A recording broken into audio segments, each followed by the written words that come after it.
புல்லறி வாண்மை என்னும் தலைப்பின் கீழ் 10 குறளை பார்ப்போம். அறிவின்மை அண்மையுள் இன்மை பிறிதின்மை இன்மையா வையா துலகு. அறிவு பஞ்சம்தான் மிக கொடுமையான பஞ்சமாகும். மற்ற பஞ்சங்களை கூட உலகம் அவ்வளவாக பொருட்படுத்தாது.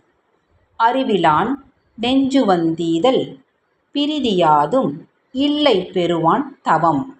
அறிவில்லாத ஒருவன் வள்ளலைப் போல ஒரு பொருளை மகிழ்ச்சியுடன் வழங்குவதற்குக் காரணம் வேறொன்றுமில்லை, அது அப்பொருளை பெறுகிறவன் பெற்ற பேறு என்றுதான் கருத வேண்டும்.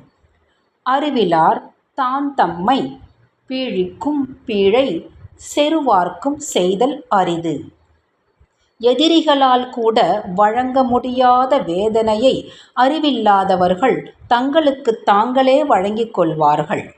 வெண்மை எனப்படுவதியாதெனின் ஒண்மை உடையம் யாம் என்னும் செருக்கு. ஒருவன் தன்னைத்தானே அறிவுடையவனாக மதித்து கொள்ளும் ஆணவத்திற்குப் பெயர்தான் அறியாமை எனப்படும். கல்லாத மேற்கொண்டொழுகல் கசடற வல்லதூவும் ஐயம் தரும். அறிந்து கொள்ளாதவைகளையும் அறிந்தவர் போல ஒருவர் போலித்தனமாக காட்டிக்கொள்ளும்போது அவர் ஏற்கனவே எந்த துறையில் திறமையுடையவராக இருக்கிறாரோ அதை பற்றி சந்தேகமும் மற்றவர்களுக்கு உருவாகும்.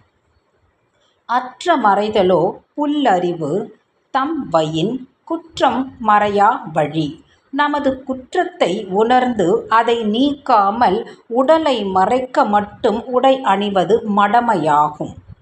அருமறை சோறும் அறிவிலான் செய்யும் பெருமிசை தானே தனக்கு.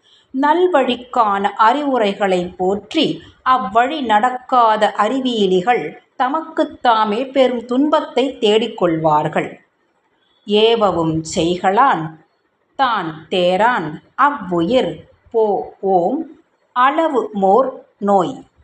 சொந்த புத்தியும் இல்லாமல் சொல் புத்தியும் கேட்காதவர்க்கு அதுவே அவர் வாழ்நாள் முழுதும் அவரை விட்டு நீங்காத நோயாகும்.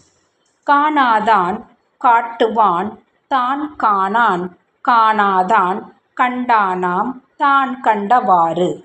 அறிவற்ற ஒருவன் தான் அறிந்ததை மட்டும் வைத்து கொண்டு தன்னை அறிவுடையவனாக காட்டிக்கொள்வான். அவனை உண்மையிலேயே அறிவுடையவனாக்க முயற்சி செய்பவன் தன்னையே அறிவற்ற நிலைக்கு ஆளாக்கிக் கொள்வான். உலகத்தார் உண்டென்பதில்லென்பான் வைய தலகையா வைக்கப்படும். ஆதாரங்களை காட்டி இதுதான் உண்மை என்று தெளிவாக கூறப்படுகிற ஒன்றை வேண்டுமென்றே இல்லை என மறுத்துரைப்பவரை பேய்களின் பட்டியலில்தான் வைக்க வேண்டும்.